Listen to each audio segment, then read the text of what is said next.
Hey friends, Pastor David here with this week's Midweek Minute.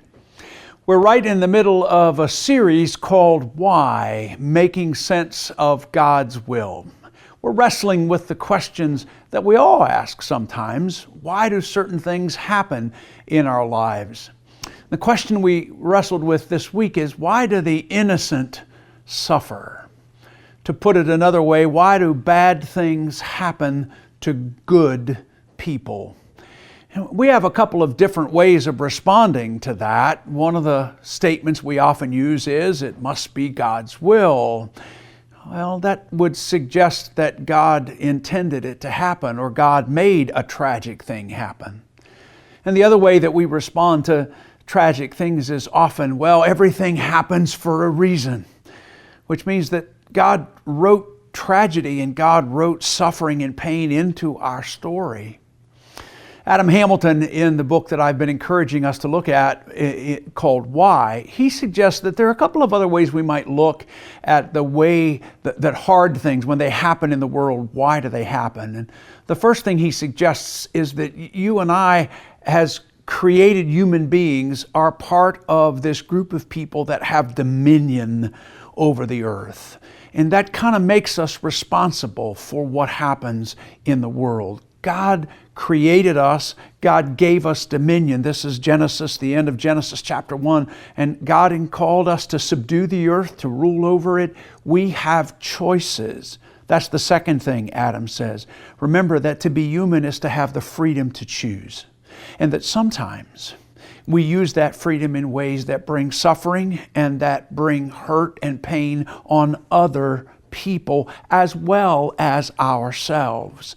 And that freedom that we have to choose, we struggle with our freedom. That's the third thing Adam says.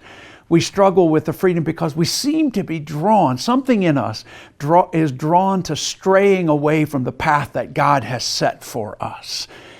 We call it the sin nature. We struggle to own the choices that we make sometimes. We always try to push off the consequences of our choices to somebody else. How many times have we been held accountable for choices that we've made in our life, and our response is something like, well, okay, but, and then the but comes with this person or this situation or that circumstance. We struggle to own our choices sometimes.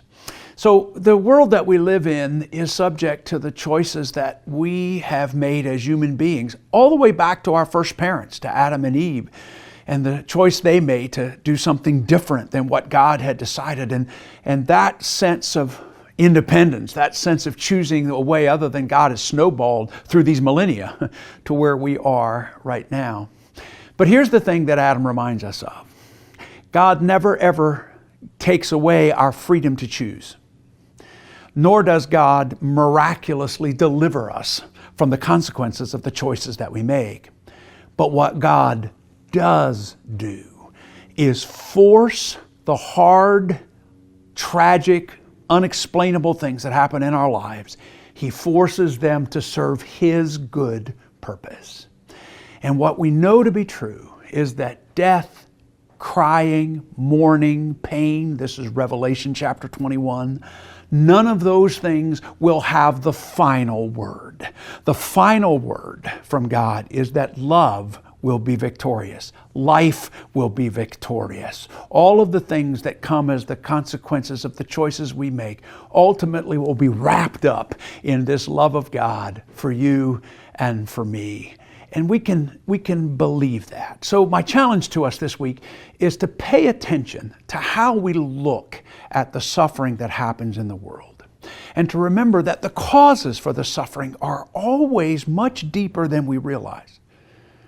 And in the hands of God, the tragedies and the hard things that happen in our lives always end up being more positive. The results of that can be more positive than we might imagine as we trust our lives into the hands of the one who loves us and will never let us go.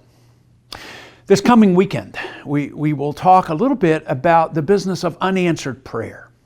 Why do sometimes the prayers that we seem to pray go unanswered? What's God up to in those moments of our lives. So I hope that you can join us either 6 o'clock on Saturday night for a more traditional expression of worship, or Sunday morning at 10:30 for a more contemporary expression of worship, or at our online campuses either Saturday night or Sunday morning.